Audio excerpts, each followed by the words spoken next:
Tol. Tol, may hihingin sana akong favor. Me. Ano yon? Tol. Patranslate nga tong sulat galing sa fan ko English kasi siya eh. Me. Sige, basahin mo na. Tol. Dear Brent. Me. Hi daw, Tol. When I first saw your picture, me. Nung una kong nilagari ang litrato mo, Tol. Ang sama. Bakit nilagari? Me. Abay, ewan ko yun yung sabi eh. Tol. I am so happy. Me. Sobrang saya ko, Tol. Wow, NMN sumaya pa siya ah. Me.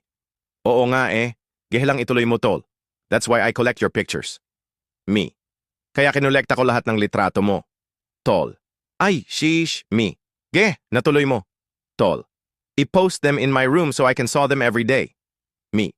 Dinikit ko sila sa kwarto ko para lagariin araw-araw. Tol. Alu, ganun ba siya kagalit sa akin?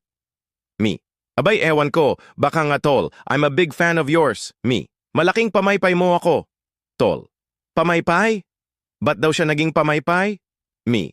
Ewan ko sa kanya basta yun sabi niya sige na, tuloy muna. Tol. Because you're so hot and cool at the same time? Emmy. Dahil mainit at malamig ka sa parehong oras. Tol. Alo, paano nangyari yon? Haste? Emmy. Tuloy mo lang. Tol. Your nose may slightly big but definitely cute. Me. Malaki daw ilong mo, Tol. Aba, nilait pa nga ilong ko, me. Ganun talaga siya kagalit. Tol. You're so cute as your friend. Me. Mas cute daw ako sa'yo. Tol. Oh, ba't nasali ka? Kilala ka ba niya? Me. Ewan ko sa kanya yon sabi niya eh. Tol, my dream was to saw you in person. Me. Pangarap kong